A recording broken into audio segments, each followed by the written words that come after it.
run up to where we are, a little bit of a review, and then address some of the questions that folks had in the styles homework, give you some feedback on the styles that people were struggling with the most, etc. Also talk about people's television viewing habits, okay, which is always really fun in terms of just looking out there. Some of you were also saying that you struggled a little bit to pick out some characters, so I definitely want to make sure that you're feeling like you're getting what you need to make some initial deductions, because at this early stage, guys, it's not about being right necessarily, it's just about practice. And, you know, for picking characters in movies, we don't even know, or politicians, I mean, we don't really know if we are right, but it's just a great way to kind of start the dialogue and start to practice. Okay, so we'll hit on that, and then we'll look at the interrelationships between the styles, which I think you guys will find to be a lot of fun. So here's the 3 minutes on what we're doing.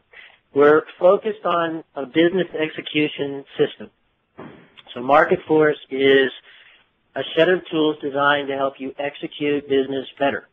Cannot give you more time in the day, but can make you more efficient and effective with what you're doing with other people. And the first tool we started with is just this very simple but not trivial concept that there are two types of language. There's using language for no action, and there's using language for action.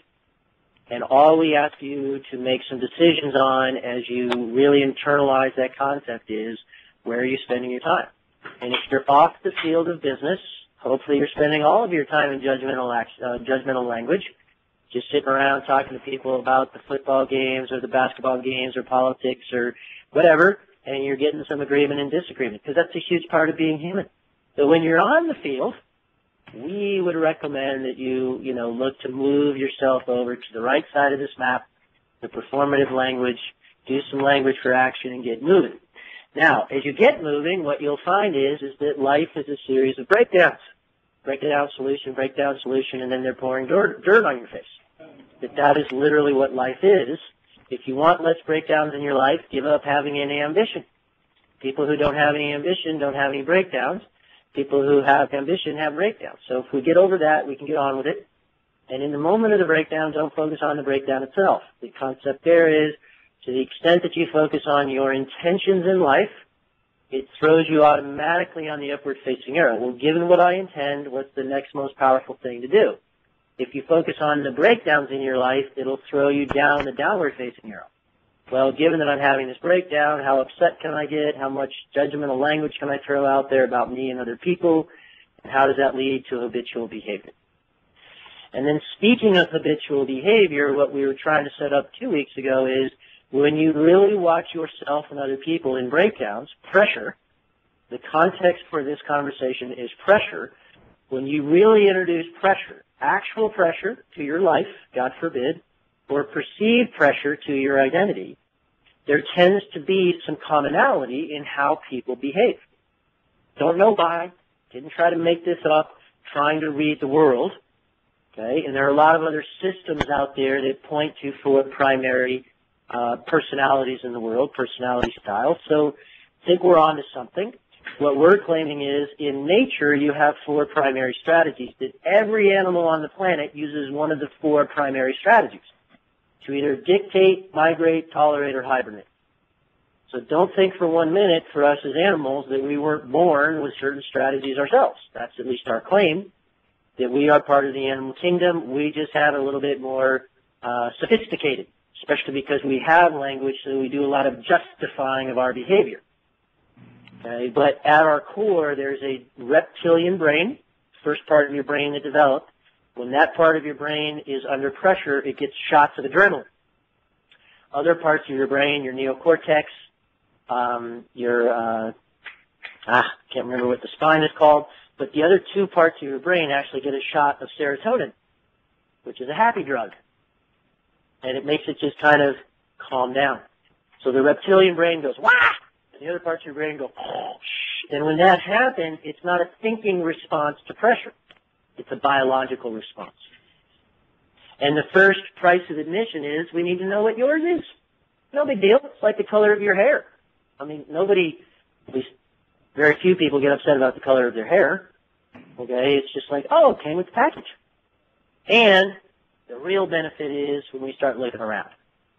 Because when you start looking around, you can have this experience now of, oh, wow, that guy's a control. I don't need to drop into a judgment that he's a jerk, or I don't like him, or that guy's an influence. I don't need to drop into a judgment. I can now just see that that's a particular set of behaviors. And since I need to coordinate action with him as a controller and influence person, why don't I reformulate my strategy for doing so to see if I can't lead to a better outcome and less breakdowns in my work process with this person. Okay? So those are the concepts that we've been building. As I mentioned, I'm going to, call on a few people about homeworks, but does that generate any questions from anybody, comments, observations? Nope. Okay, so that's good.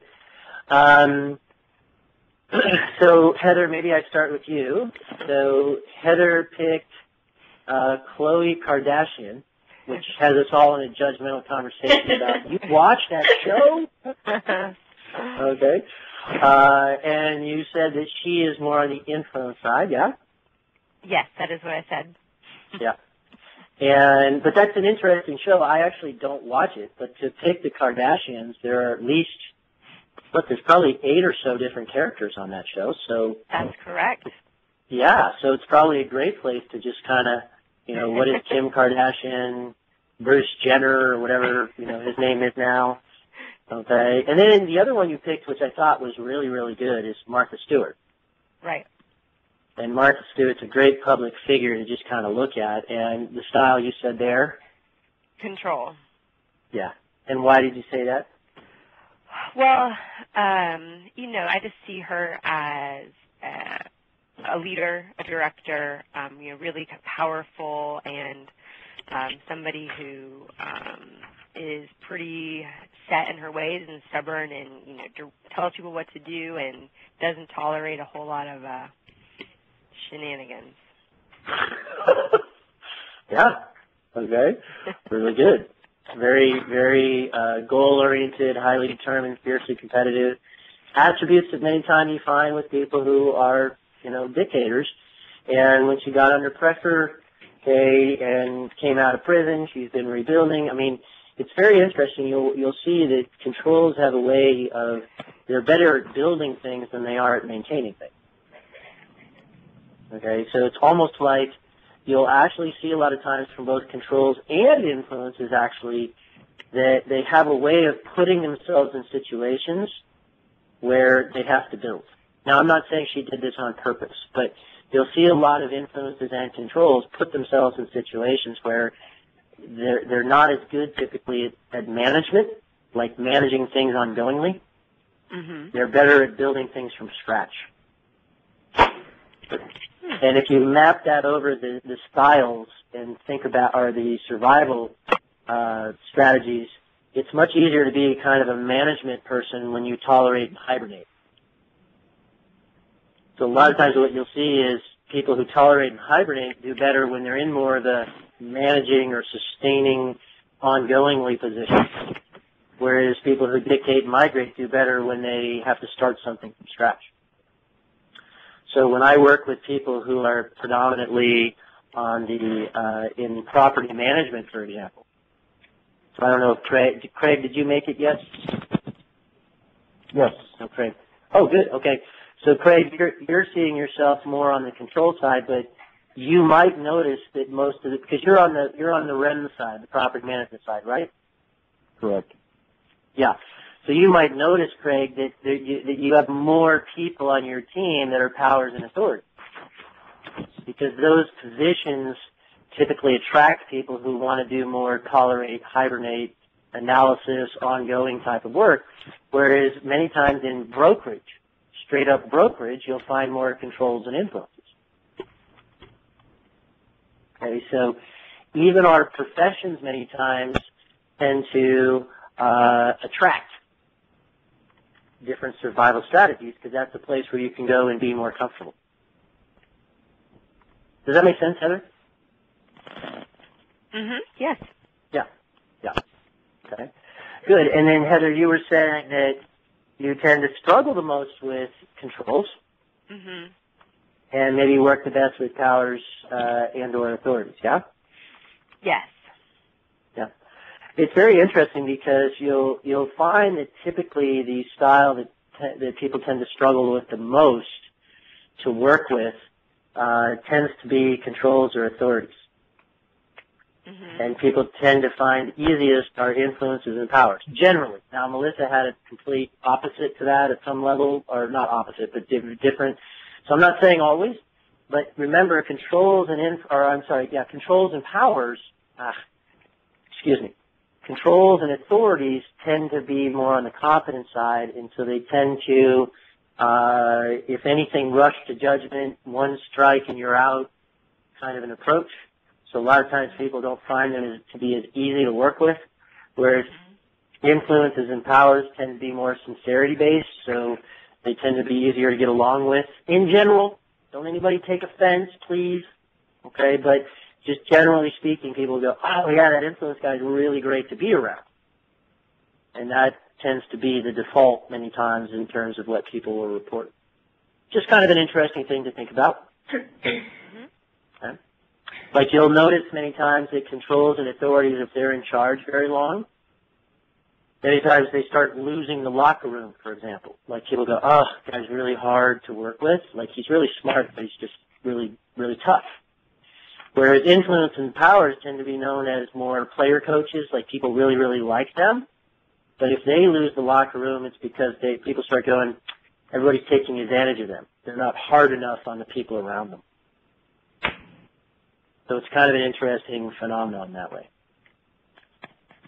Okay. Is this provoking any questions for anybody? Is this helpful to talk in general? Definitely. Okay. Good. Let's see. So what did Craig? You had, so Craig, actually, Craig, I really liked yours because you were looking at Robert De Niro and Alec Baldwin, and you were looking at both their characters on screen and, in a way, their off-screen behaviors, yeah? Correct. Yeah. And so for De Niro, you put what style? Was it, I think authority? Yes.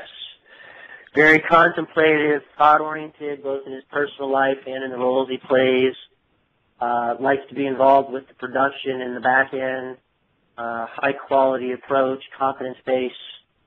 And then on Alec Baldwin, you put more on the control side. And yes. Even his roles tend to be more arrogant, like on 30 Rock, if anybody happens to watch that show. Less concerned about sincerity, more kind of confidence-based. And then also his personal persona.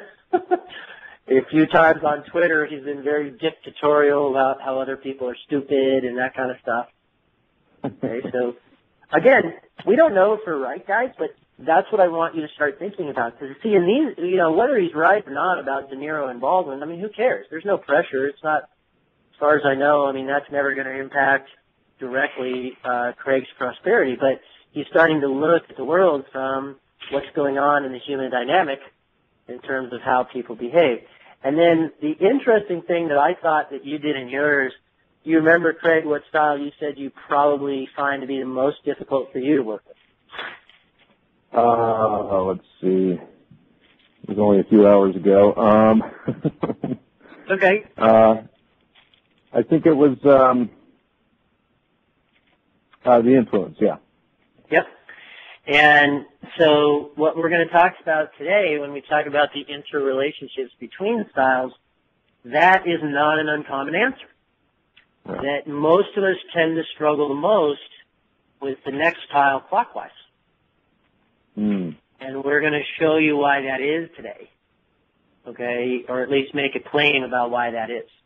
So a lot of times for control people, they're left kind of going, literally the language pattern you'll hear from control people is, when they talk about influence, they'll go, that guy is out of control.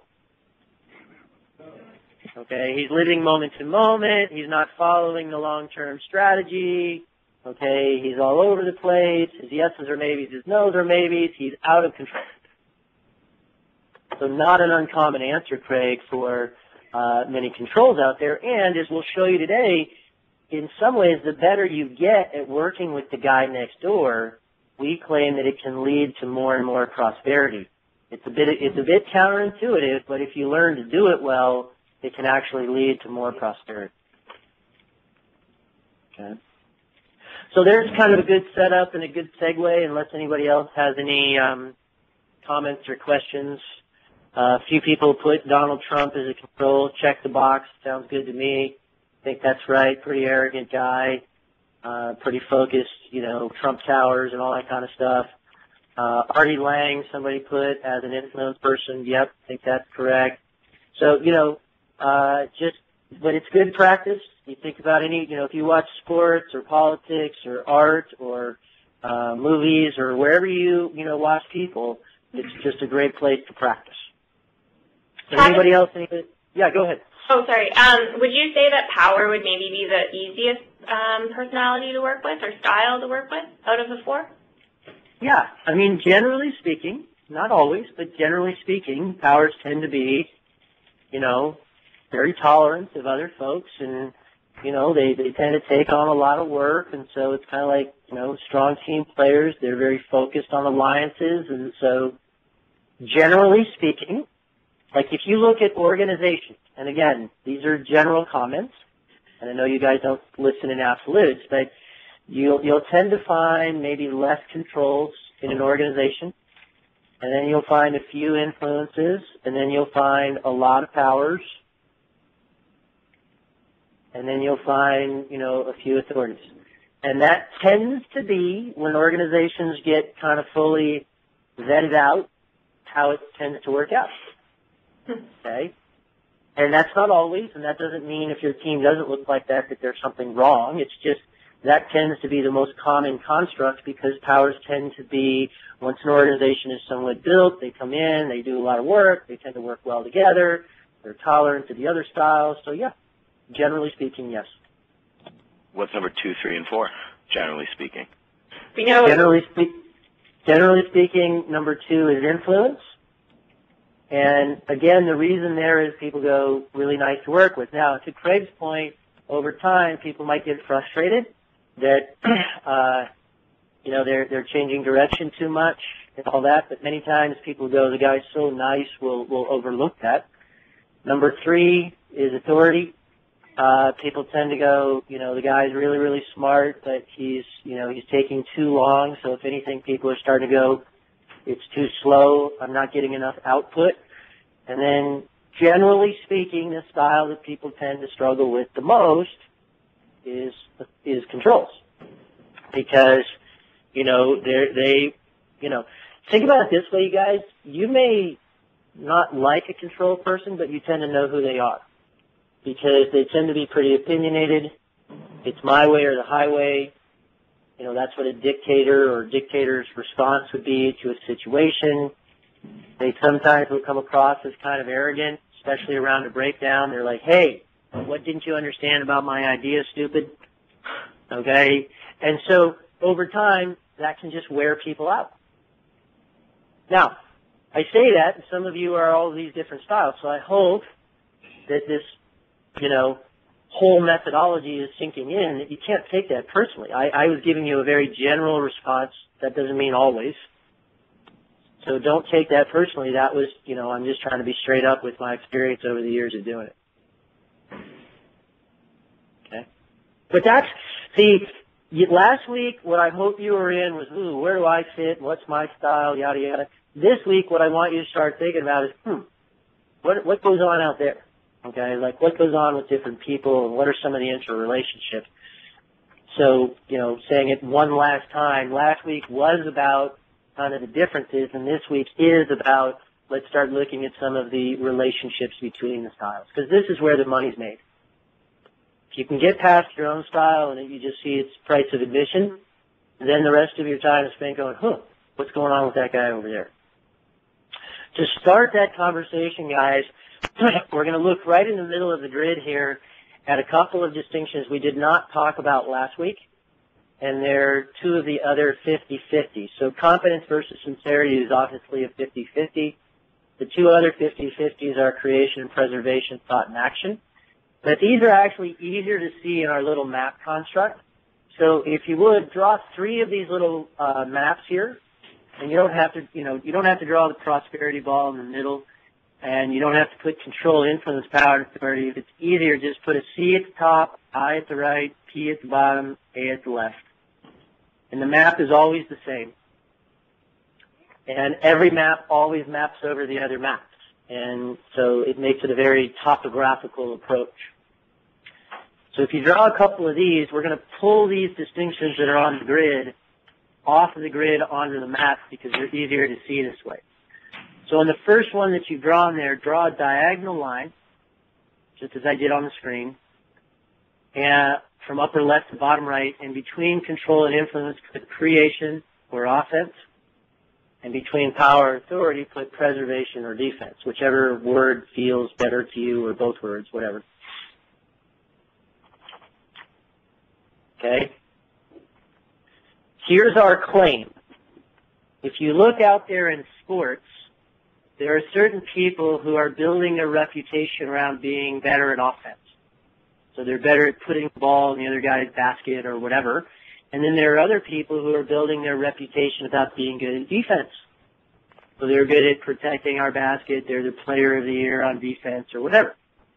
Well, what if business is the same way? What if business is a sport? And what if some people just happen to be better starters than finishers and other people happen to be better finishers than starters? Well, in our model, controls and influences tend to be better starters. So you'll see that they may start more projects, start more leads, start more companies, start more new ideas. But if you look at their trailing history, people are kind of going, he starts a lot of stuff, but he doesn't finish. Whereas if you look at a power or an authority, they typically live in a mindset of, well, I'm not going to start something unless I know I can finish it. So they tend to have better process, better procedure, better structure, better follow-through. But if you look at a trailing history for a power or an authority person, you might see in their lives that they've hit periods of stagnation, where they weren't starting anything new. They kind of got everything done, and then they were sitting there going, oh, shit, what do I do now? Okay. Does that make sense, folks, or any questions on that?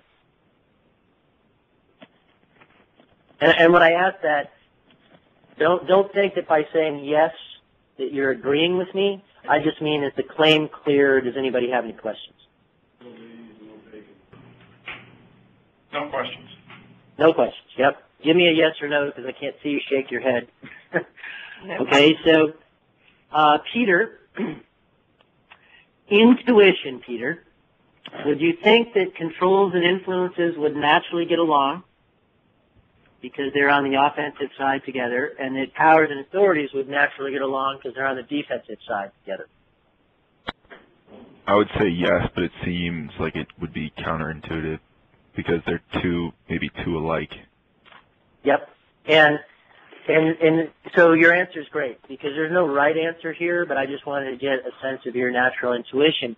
Our experience has been, like I was saying to Craig earlier, that many times controls struggle with influences and powers really struggle with powers. So actually, even though your intuition might be, the offense probably gets along and the defense probably gets along, we've actually found it to not be the case, and we think it's this next distinction that gives us a bit of insight. So this time, split the map the other direction, from upper right to bottom left, and between control and authority put thought, and between influence and power put action.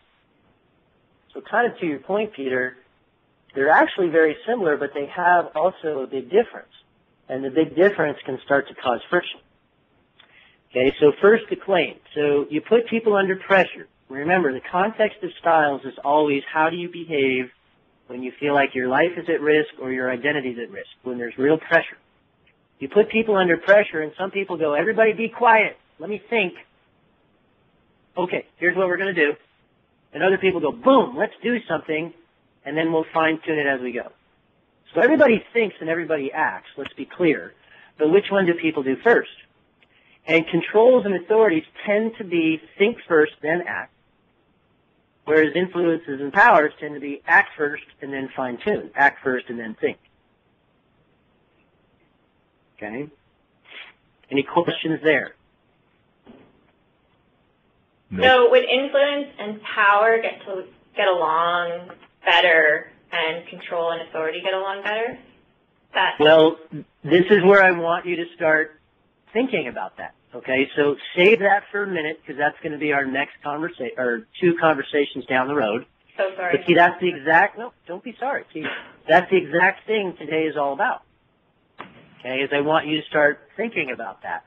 Now, what I want to do first, though, is to show you how these 2 maps map over. And again, this is on the grid, but it just tends to make more sense to people when they look at it this way. See, if you just add up these 2 maps, controls tend to be offensive in nature, so they're starters, and they're starters in thought, which almost by definition is an idea. So these people tend to sit around a lot and think about what's going to happen in the future and come up with new ideas, like a Steve Jobs, okay, or like a David Bowden in Canada, just big picture thinkers. And then you have influences who are offensive like a control, but they're action-oriented like a power. So they'll get really impatient.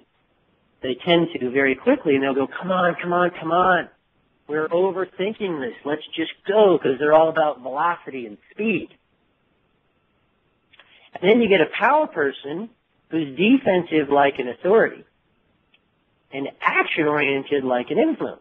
So they're kind of like, okay, look, we're changing direction too often. Let's get a structure in place. Let's replicate. Let's just crank out the value proposition for our clients and not make changes every day.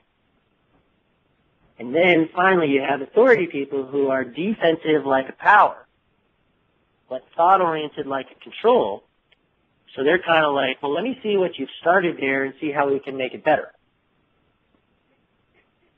So it's almost like, in many cases, not in every case, but in many cases we've got similarities, but we also have significant differences.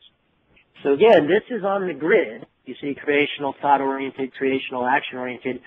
It just tends to be a little bit easier for people to see it this way.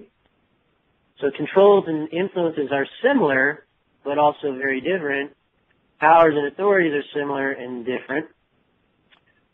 And then if I erase those, these guys are similar, but different. And then these guys tend to be similar, but then different over here. So it's like we're enough similar in these situations to kind of sort of see what's going on, but we also get frustrated with the guy next door because we have some major differences. Questions, comments on that? No. Okay. So the next thing to consider on the third one that you've drawn there is which 2 sets of 2 might be complementary? Anybody have a guess? Opposites. My initial thought would be power and influence together and control and authority together. Okay, so we've got, one person, saying on this side, and then I heard another person saying, well, maybe this way. Yeah. See, don't listen to these like somebody's right and somebody's wrong. It's just more laying out what we've seen over the years is that it tends to be that opposites tend to attract, both in business and in personal life. Okay? What you may even find is, and look also at other people, but also look at your marriage or relationship, is you may find that you're with somebody who's exactly opposite to you. And if it's a first marriage, no scientific data on this. Most first marriages, in my humble view over the many years of doing this, are falling on the axis, like I'd say 80%. So they're either control with power or influence and authority. If it's a second marriage or third marriage or whatever, many times all bets are off. But many times that first marriage is falling on the axis. And if you look at these, you've got one offensive player and one defensive player in each partnership, and one thought-oriented person and one action-oriented person in each partnership.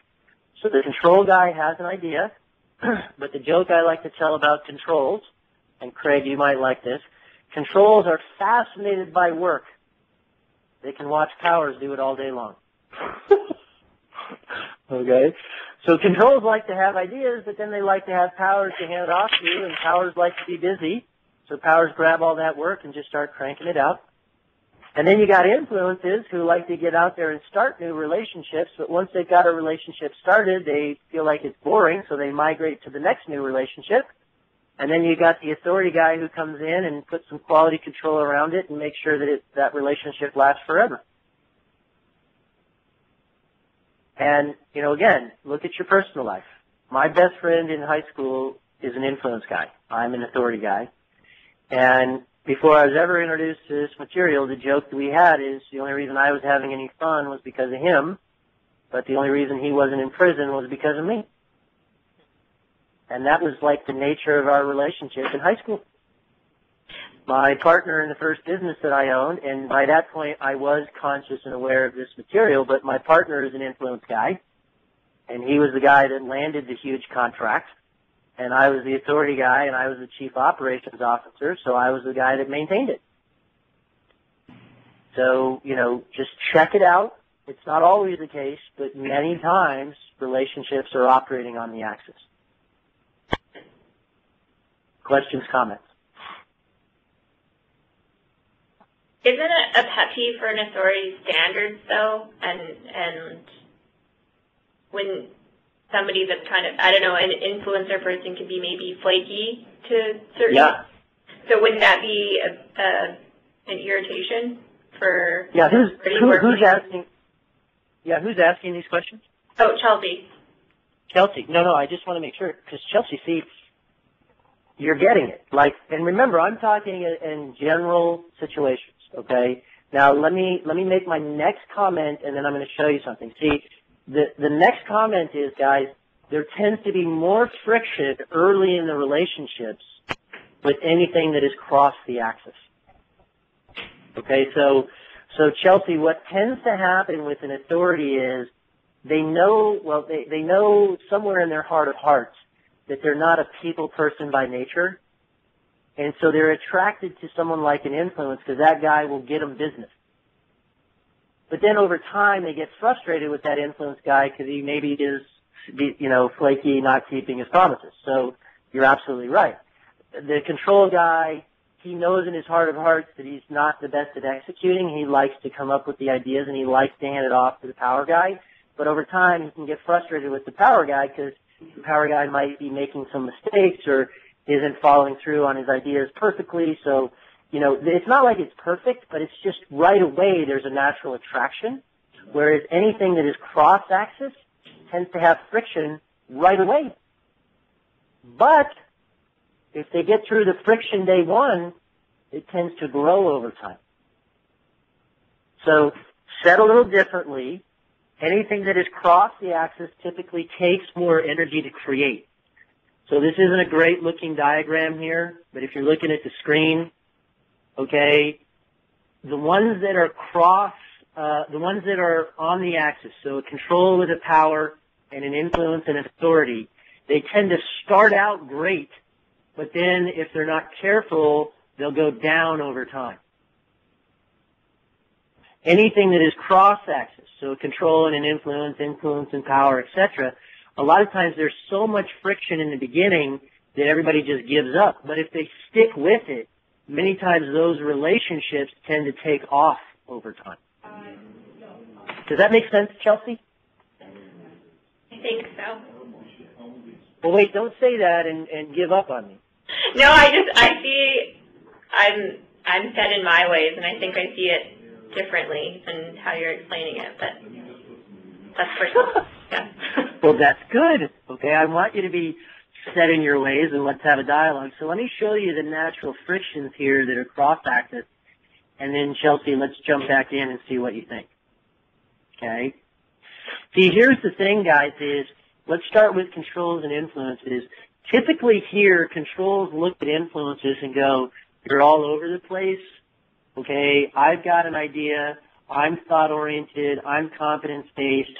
You're all over the place. You're changing things every day. I don't feel like I can literally trust you. You're making me pull my hair out. Whereas an influence person then looks back at a control and goes, you're always telling me what to do. And I don't like to be told what to do. Matter of fact, that's the worst thing you can do is constantly dictate at me and tell me what to do, so I feel like you're trying to put me in prison, so I got to get away from you. So many times what happens in organizational performance is a control person hunts out all the influences if he's in charge, and if an influence person is in charge, he hunts out all the controls. Now, if they learn to work together, typically what you'll get here is a control person sets a little bit of direction, a little thought orientation, but then stops micromanaging the influence person day to day. And the influence person realizes he's not being told what to do. He's actually being given a little bit of a strategy, so he takes that and runs. And if you get those guys working together, you get a great offense. You get more strategy and more action than either guy will do by himself. Let me go around, and then you guys can ask questions. So, Chelsea, here's your influence and power. Here's what I've seen over the years. Is an influence person looks at a power person and goes, holy Toledo, that's a lot of structure. And a lot of structure feels like a loss of freedom. And then the power person looks back. Let me get through that. The power person looks back at the influence and goes, you're all over the place. I feel like you have no structure at all. It's total chaos. And so instead, even though they're both action-oriented, one is a starter, one is a finisher, and that can be a big difference between the two. When they learn how to work together, you get this incredible handoff where the influence person works as the starter, gets the new relationships up and going, and the power person turns it into a long-term relationship. And because they're both sincerity-based, a lot of times this happens in brokerage. You'll get an influence guy who does the golfing and going to the lunches and the bars and the golf games and does all that, gets the relationship started, turns it over to the power, who's also sincerity-based, and turns it into a long-term relationship, make a lot of money. So, Chelsea, I hope you're not hearing that I'm saying it never works. I'm just saying that it tends to have more friction initially. If you get it working, it can be really, really prosperous. I just see more friction, I think, with an authority than I do with a power and an influencer. You're saying between power and authority? Yeah, authority and influence. Like, that's the natural progression is or sort of naturally what you've seen is the most complementary of the styles together. But yeah.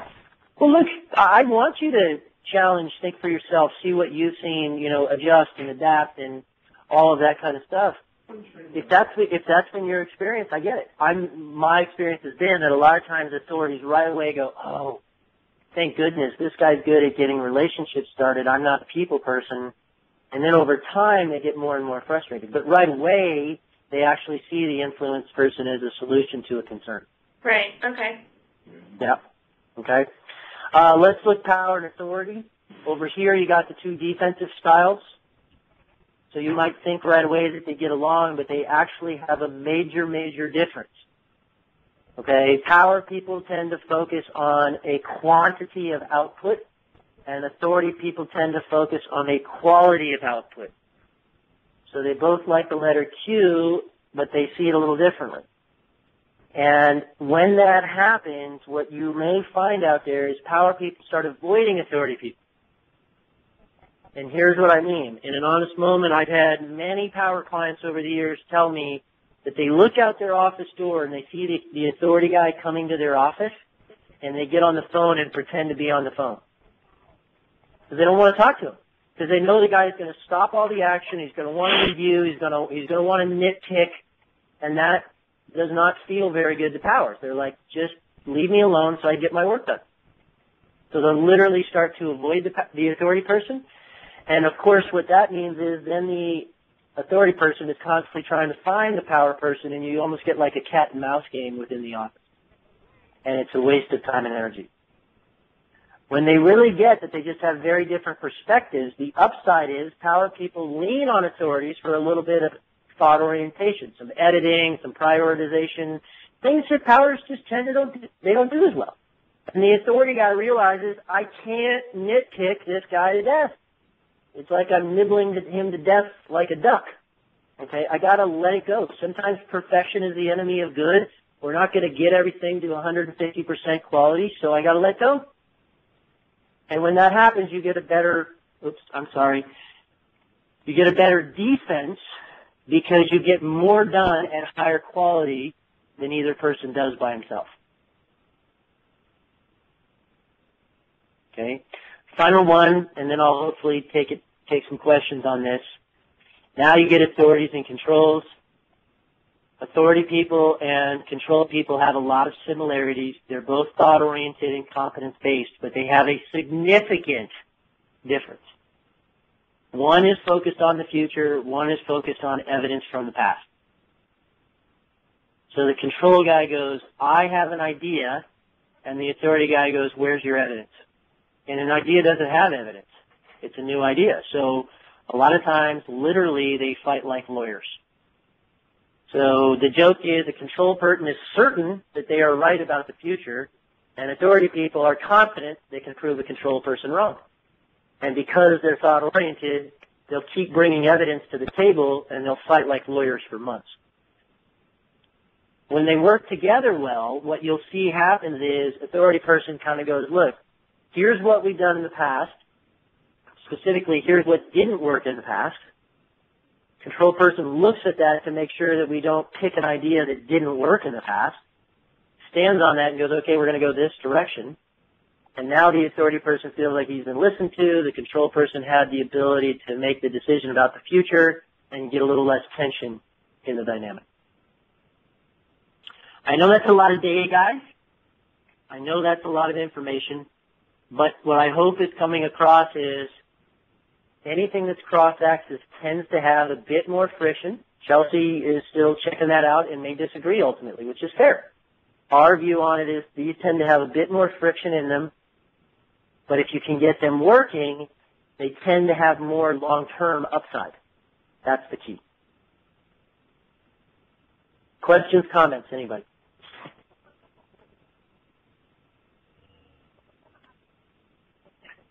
Does that mean people are thinking, or are people multitasking and you tune me out? Yeah. All sounds good. Deep stuff. Deep thoughts. Hey, Travis. Yes. Craig, on the last example, the authority and control friction, I've had a few examples of that play out at work. And being an expat in Singapore, I bring a few ideas that have worked for me in the States. But it's always, when dealing with a particular authority person, it's always been met with resistance and prove it to me, that's not going to work here kind of attitude. So that speaks real strongly to me. Very, very evident cross-axis within authority. Yeah. Well, and see, Craig, with a guy like that, if you can start to see that he's an authority and you're a control, hopefully what that can do for you is just, have some empathy. I mean, authorities many times don't see the future well. And look, I'm an authority guy, so I don't say that like as a negative. It's just a lot of times authorities are a prove it to me style, like show me the money, show me the evidence. So instead of resisting or feeling like the guy, is against you or whatever, it's like, oh, I see, he just needs that. So you can develop some strategies like, hey, Jim, tell me what you think might not work. So you can start to use an authority person for what they're good at. Authorities tend to find the holes in things. And so you go and instead of avoiding him or whatever, I'm not suggesting you're doing this, Craig. I'm just saying a lot of people actually do tend to avoid authorities. But it's kind of like if you're building a house, right? And instead of waiting until the last minute to bring in the city planner or whatever to approve your building plans, why not take your plans right away to the building planner and say, hey, what pitfalls do you see in my design? And what you're doing in that moment is you're giving the authority guy a chance to be himself, which is give him a chance to find the holes and do all that stuff. And, it might be that 30, 40% of what he tells you, Craig, is really helpful, and the other, isn't that helpful. But you're at least listening to him, you're not avoiding him, and all of a sudden he feels like he's on team with you, so there's less friction between you and him. And maybe 30, 40% of what he says actually helps you, and that helps move your project along, as opposed to what most people do with authorities is they go, that guy's such a downer, I'm not going to tell him what I'm doing. And then it comes to light at the very end. He finds all these things that are wrong. He hits you with a big "I told you so." There's a lot of friction, and it's like just a lot of wasted energy, right? Yeah, that's a good approach. The authority in this case is a woman, actually. Fair enough. Okay. So, either way, though, it's a good opportunity to just, use this information now to have a more of a performative conversation and a less of a judgmental conversation, if that makes sense. Yeah, absolutely. Yeah. Perfect. Great. All right, guys, let's switch gears. I need you to write these two principles down, and then we'll talk about them. So just write these down. The first one is called the struggle principle. And I've actually come up with what I think is a better way to say this. So don't write that down. Let me frame it a little differently here. Write down, each style tends to struggle the most with what the next style clockwise does naturally.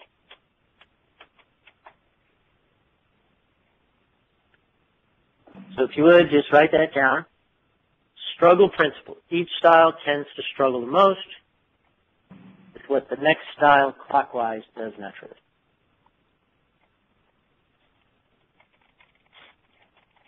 Don't even worry if it makes sense yet. Just make sure you get it down, eh? Anybody need more time? Okay. Here's the second one I'd like you to write down. Please just write this one down. This one is called the second most principle. And the second most principle is, of course, the opposite,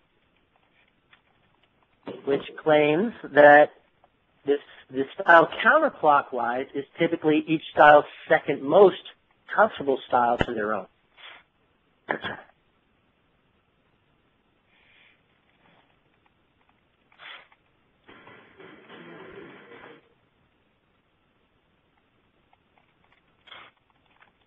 Okay. Everybody got that? Anybody need more time? Another second, please. Another second. Yep, no worries. Let's get it down. Travis, could you repeat the first one again, please? Yeah. The first one is, each style tends to struggle the most with what the next style clockwise does naturally.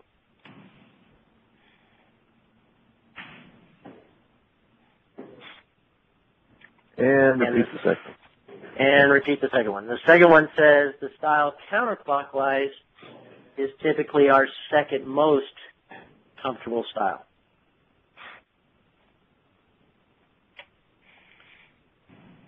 Okay?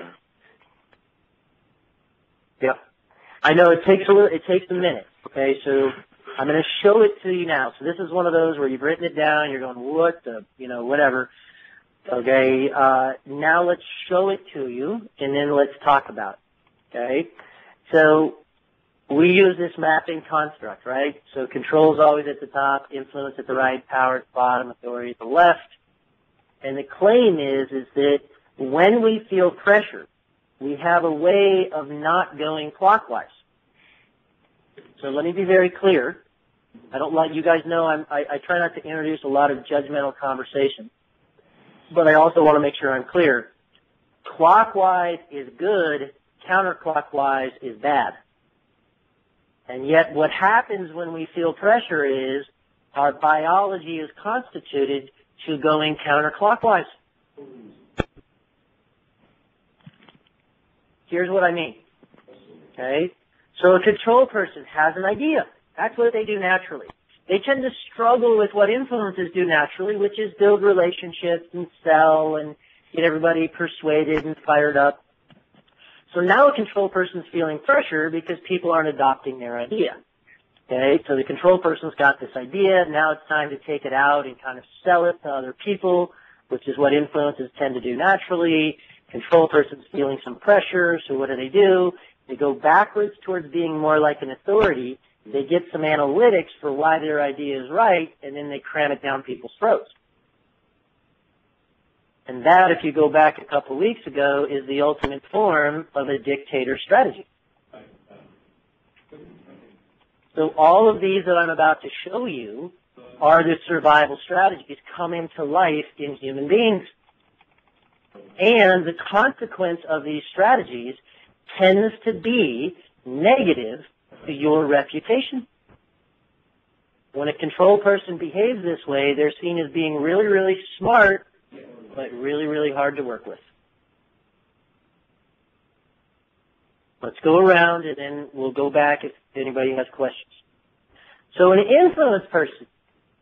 Well, an influence person tends to get people fired up, they're action-oriented, they're creational, but now it's time to get a structure in place and grind and do the repetitive tasks. And that looks like a loss of freedom, a race to boredom. So an influence person, instead of doing that, goes backwards, behaves more like a control, comes up with another new idea so they can get something else started, move to a new town, change their name, and start over. And that, of course, is the ultimate migration pattern. And the reputation that an influence person will produce when they let themselves migrate too often is, this guy's really, really nice, but he's really flaky. He doesn't get anything done. If we go around, powers. Well, powers tend to be really, really good at getting things done. They're grinders. They get in there. They're preservational. They're action-oriented. They work and they replicate. Bang, bang, bang. But you go to a power person, you say, okay, it's time to do a little review and reflect here. What's working and what's not working? Let's take a look at who's really pulling their weight and who's not pulling their weight. Okay, let's run some analytics on some return on investment. And the power guy goes, let's just work harder. So then he goes back to his team and he starts selling everybody on, look, if we just put in another 5 hours a week, we'll get there. And that ultimate form of toleration means that typically power people never fire anybody. So they may have large teams that are not very efficient. And that, of course, is an ultimate toleration strategy. So if you're ever going to get fired in your career, you want to get fired by a power person because they struggle to fire people. And then finally, you get authority people like me. Authority people do not have a problem with running the analytics. They have a problem with making a decision from the analytics. So they'll do all the reflection, but then you go to the authority guy and you go, look, time to make a declaration, Mr. Authority, time to say what your idea is about the future. And they go, well, let me disappear back into the structure, get a few more busy work things going as a way to avoid making a decision. And that, of course, is the ultimate hibernation strategy. So authority people will tend to be known as, yeah, that guy's really smart, but he's so incredibly slow that we just have to move on without him. So every style, when we are triggered biologically to feel pressure, has, we claim, a biological imperative to go counterclockwise. And that imperative would save your life if you were in a life or death situation, but tends to harm your business reputation. Why? Because business isn't a survival game, and a survival strategy will not save your reputation in business. It will actually ruin it. And this is why I was saying last week, and then I'll open it up for questions. 80%, 75% to 80% of the time that people take that little indicator that you guys took, their second highest score is counterclockwise. 15% of the time it's clockwise, and 10% of the time it's a split.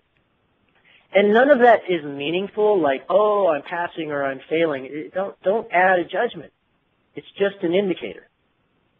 And if you're recruiting somebody and their numbers are very high and their second highest score is counterclockwise, if I'm recruiting that person and I'm in an interview, I'm going to ask a lot of questions focused on them proving to me that they are capable of moving clockwise. And I'm going to want examples in their life, if they're a control person, about where they really persuaded other people as opposed to directing other people on what to do. Show me, Mr. Control, that you can do some influence work in your life. because I want people who are able to move clockwise. And here's how I want you guys to think about this. I want everybody to do this. I'm not going to ask you to close your eyes. We're not going to make this weird. Okay? But I want everybody to get a visual in your head of somebody you know that you really, really respect and who has been really, really good in the game of business. They've been really successful. I want you to get an image of somebody that you admire and who's really successful. Okay? The second image I want in your head is I want you to think of a time in your career when you were really, really successful. It might be right now. So just think of a time in your career where things were going really, really well. Okay? And I want you to take those two visuals and I want you to map it over what I'm about to say. I'm willing to bet you money that the other person and you were moving clockwise. See, the control guy who can have good ideas and be open to persuasion and persuading others and sell it to people and those kinds of things so he's not just seen as an asshole is always a more successful control guy. The influence guy who can get people fired up and persuade and influence, but also will add some discipline and lean in occasionally and roll up his sleeves and make sure that he gets some of the ideas over the line before he just starts the next new idea is always a more successful influence.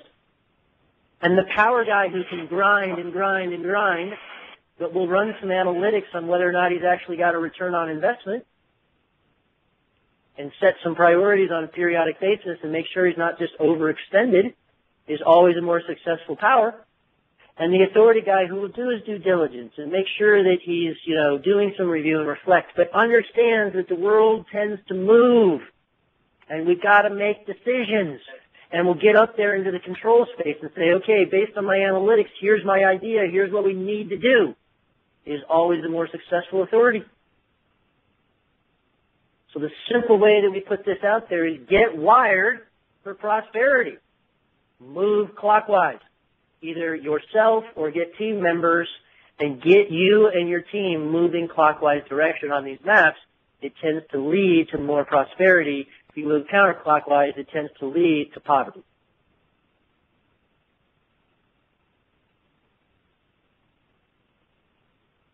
Questions, comments?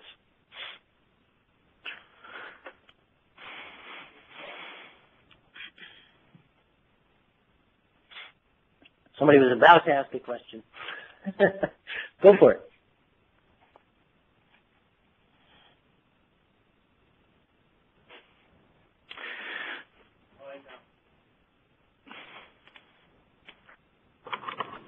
Anybody? I mean, I'm just trying to study the next one clockwise. I mean, is that a good kind of habit or homework assignment to, try to focus and maybe not change yourself, but try not to do things that might be in your category and focus on the next one over? Yeah, that's the right way. And who's this? Danny. Danny. Yeah, the idea, Danny, is the model starts giving you more choices. That's our hope. See, until you have the model, many times you're being dragged along by your survival strategy. And every time you feel pressure, you just go right into a set of habits and you start trending counterclockwise. The model hopefully starts to get you to ask that question, Danny. And from a personal development space, yes, we would encourage you to think about trending clockwise.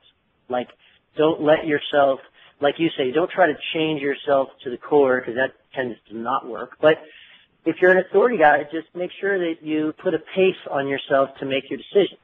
Like, don't be the guy who's not making any decisions out there because that'll ruin your reputation. Okay? So if you're an authority guy, if you find yourself doing a lot of busy work, at least have the awareness to go, okay, am I getting into my power mode, doing a bunch of work to avoid making a decision about the future? The other thing that it can do is it can start to have you go, well, should I partner up? And I don't mean like get married. That's not what I'm saying. I'm not, some people go, oh, you're trying to force us to create 4-person teams. No. Guys, I was a business person. I'm not an academic. I'm not trying to force a theory onto you. But it's like, Danny, even if it's a deal-by-deal basis, like try to make sure that you are partnering up with people at a minimum who have a different, strategy than what yours is. So you're getting some coverage in areas that you might be a little weaker, and or if you can, try to partner with the person who's just in front of you. Chances are they're going to hit a blind spot or a weakness for you and take that pressure off of you having to do it yourself. Absolutely. Okay? No right answer there. Kind of like, Chelsea's going, well, I don't know, my experience has been different. That's great, guys. Okay? I don't pretend that the model's like fully vetted and like perfect, or anything like that. It should provoke better questions. And Danny, if all it does for you is go, okay, wait a minute, what's my style? What's the style of the guy I'm partnered with over there? Oh, good, I'm an influence, he's a power. Well, let's make sure I'm doing things that are more oriented to influence strengths, and he's doing things that are more oriented to power strengths. Hopefully that allows us to produce more prosperity. And you know what, Danny? Chances are you're already doing that. But remember what I told you guys in the beginning is success happens a lot when people are following this model and they don't know it, and it's happening intuitively. By having a model, we can do it more purposefully, intentionally. And that tends to give us an advantage. So the quote that I used, if you like some of the quotes that I give out, is good players rely on talent and intuition. Champions rely on strategy and tactics. And you see this all the time. The guy comes out of college, he's a really good player, wins a couple of scoring titles, but can't win a championship, gets a good coach, puts in a system. Now they're applying strategy and tactics. His individual numbers come down a little bit, but he starts to win rings. So good players rely on their intuition. Champions rely on strategy and tactics. Cool. Perfect. Awesome. Anybody else? Any other questions on that? Okay. So let's do this one that I think is kind of fun. So I'm an authority guy, and people accuse me of not knowing what fun is, but I'll still put it out there. I think this is fun. Okay? What happens when you meet the guy or gal who's just like you? And it's different for each style set. So what do you guys think? When you get two controls together, are they going to like each other, and are they going to get anything done? Probably depends if you're on the same thought process as well. Ooh, is that Chelsea? Yes. Yeah, see, Chelsea, you're dangerous because you think about this too much. I'm totally teasing you. I would guess they would be fighting. Yeah, that they would be fighting. Fight for control. Yeah. Fight for control. Now, both answers are right. So you get naturally people who are more, focused on their idea, their direction, their approach, dictators. So the initial response, Chelsea, is that there can be tension. But what Chelsea was pointing out is a great way to look at it. See, a lot of times you'll find that control people can be on a board together, okay, or be in even better, be in like a mastermind group together. So you'll get CEOs of different companies who are in a mastermind group. Well, that's okay because they're not in each other's space. But the moment they get onto the same project, many times the tension will go up because it's a right fight over who's got the better idea. Okay. Now, what about influences, guys? What's your intuition say here? Are they going to get along, and are they going to get anything done? They're going to go party. You got it. Okay? You got the two styles that are like most relationship-based, like let's get out there, let's have fun. So they're going to get along, but they may not get anything done, which is the definition of a party. So a lot of times with influences, the fear is that the expense account is going up, but we're not getting anything over the line. Okay? Now, somebody, I think it was Chelsea, somebody was asking about powers early on. What do you think about powers with other powers? Are they going to get along, and are they going to get anything done? Yes, they're going to get along, and they're going to get a lot done. Yeah. So this style tends to be the best with its own style. Okay, they're the most tolerant, they're builders, so it's kind of like, I'll do X, you do Y, let's go, let's go, let's go. So the visual here tends to look more like a factory. Okay, now, let's not kid ourselves. All of the style sets have liabilities and breakdowns, and the breakdown many times for power is that they're doing a lot of work, but there's not a lot of return on investment because they're confusing all of that work with accomplishment by itself. So, not trying to put it, pop anybody's balloon, but it's like nothing's perfect. But powers do tend to work the best together with their own style. And then finally you get to authorities. Authorities tend to be very analytical, so there's a lot of reflection, there's a lot of analysis going back and forth. So it's almost like it's a neutral outcome. They don't get along because they don't really care about getting along because they've got that confidence base. And they don't get a lot done. They get a lot of data exchanged. But they don't actually get a lot of decisions made, which by definition is a committee. So the joke that I use with authorities is you'll literally hear an authority person say, let's speed things up by putting this into committee. Okay, so you get a lot of authorities in government and things like that because they just create committees. And it's brutal for the rest of the styles. Okay, so no perfect outcomes here, but what you can start to do is if we've got an authority person on our team and an authority person on their team, why don't we send our authority person to create that competence base, get a committee created, exchange some data, get some data going back and forth, but we just need to know that at some point we're probably going to need to bring our control person to help them make a decision. And then once we've got a decision made, we might need to bring in the authority guy to help sell it to the rest of the team. And then once we need a structure, we're probably going to need the power guy to come in and help us structure everything up so we can get the follow-through in place. Then we'll swing it back around to the authority guy to do some analytics on what's working and not working. And then we'll bring the control guy in to look at what's the next level. Prosperity. And the joke is, guys, this happens when you look at successful companies anyway. Okay, the guy that started Nike was Phil Knight. Everybody thought he was crazy when he quit Stanford, Harvard, wherever he went to school. He had this idea that he could build a shoe company to cream Adidas. That was literally their call at the beginning was, let's cream Adidas. And the first people that he brought on board were the influence guys. Why? Because they were courageous enough to, go out there and start selling T-shirts at running races. They actually didn't even sell them at first. They just gave them away for free. So we all take that for granted now, but somebody had to come up with that idea. And Adidas was so big that they didn't come up with that idea. It had to be somebody new.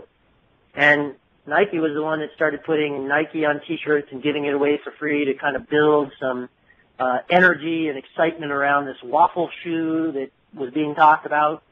And the influence guys were the guys who were doing that, and they would tattoo Ekin backwards on their, or Ekin on their shoulders and thighs, and that's Nike spelled backwards, and they were crazy, and they were peanut salesmen from Dodger Stadium, and, they were just out on the fringe a little bit, but they needed that to get the energy and the excitement. And then once they got a little traction, they started bringing in the powers to kind of figure out how they were going to get all the shoes sent around the country and build the factories and put the structure in place. And then just before they went public, they brought in the Dragon Lady. That was literally her name, was the Dragon Lady. And she was the person that tightened up all their legals and tightened up all their lawsuits and tightened up all their financials so they could go public. And if you read organizational performance or read politics or read sports, a lot of times, guys, it's already there. And instead of having to rely on intuition, we can be strategic about it. And that's why we give the model.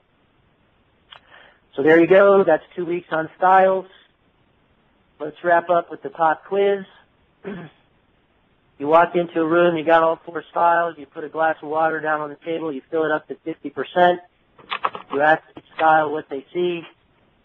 The authority guy says what? Half empty. Nope. That's too much of a decision. He says, well, why are you asking? Look, these are supposed to be funny, okay? Come on. Give it to me. The control guy, of course, says, fill up my water. It's obviously my water. Fill it up. The power guy goes, well, there's something to do. Can I fill up your water for you? And the influence guy, of course, says, is that vodka? Or, where's my cheeseburger? Something a little bit out of left field. Okay. And then you go down the hallway and got all 4 styles asleep, and you snap them out of a nap, and what's the first thing they say? The control guy wakes up and goes, I wasn't sleeping. I knew what everybody was doing. So he has to already know, and the power guy goes, hey, what do we have to do? Let's get to work. And the influence guy wakes up running, and he's like, let's go. Let's get out of here. And the authority guy wakes up and goes, everybody back up. I object to whatever decision you made. Slow down. And then you throw everybody on a bus and you say, hey, look out the window and tell us what you see. And the control guy, of course, says, well, there's the big picture. There's where we're trying to go down the road. And the power guy looks out the window and actually looks at the reflection and wants to make sure we're all looking and doing the same thing together and we're a team. So we're all in it together. And the influence guy goes, how do I get off this bus? I feel like I'm in prison. And the authority guy goes, when was this window cleaned? And the joke is exactly that we are not watching the same movie. And the moment you really internalize, you guys, that we are not watching the same movie, like Craig is really saying he's getting with, this person on his team who's an authority, it's like, well, wait a minute, we're not watching the same movie. And now that I really get that we're not watching the same movie, I don't have to try to force this person to watch my movie. Why don't we make a collective movie? And how could I lean on you for certain things, and how could you lean on me for certain things? And that's the joy, really, in showing people this styles model. Okay? So, guys, we have 2 minutes. We are absolutely done. The only thing that I want to do, if you can give me the 1 minute is, and I almost forgot to do this, but it's important, is just an FYI. You're in a phase 1, which I hope signals to you that there is a phase 2. I'm sure that's not lost on anybody. But what I want to signal for you is what we're doing in this series looks and feels a little different than phase 2, and I'm not asking anybody for a decision today, but just want to get you to start thinking about it.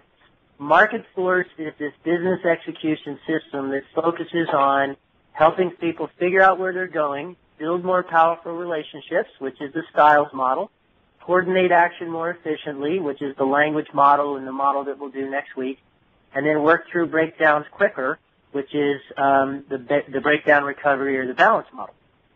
So in phase 1, we really focus on those 3 things. So we try to give tools for better relationships, working through adversity quicker, and coordinating action faster. What we'll do in phase 2 is work on building a personal brand. So in phase 2, there would be 4 meetings, 75 minutes, focused more on the game of business, better understanding the game, new tools, transaction, how to build an offer, these kinds of things. And then an identity by design construct, which we claim is a best practice in the 21st century. Everybody on this call already has an identity. We want you to build the one that you truly, truly intend. Okay? So no decisions right now, but just know that presumably, probably in October, if there are enough of you that are interested in moving forward, typically not everybody, that's usually how it goes. We start out with about 20 and we end up with about 10 in phase 2, which is perfectly fair. How many influencers get in phase 2? Yeah, exactly. It's all about, the controls are like, oh, this whole thing's stupid. The influencers can't remember to sign up. The powers are in. The authorities need more data. I'm just teasing. But, yeah, okay, it usually whittles down to about 8 to 10 people. And that one does have a public speaking component in the 4th meeting. So just be on notice about that. But that's what phase 2 is. And next week, if anybody is certain that they're going to do it, I'm going to, make sure to ask. And then we'll presumably ask for a commitment maybe, by a week after this is over. And if we get enough people, then we'll run a phase 2 in October. Okay? Very good. All right, you guys, be on the lookout for the homework this week. I'll get it out to you by end of business today, my time, and I'll talk to you next week for the final meeting. Okay, thank you. Thank you. Thank you. Yep. Thank you all very much. Thanks, bye.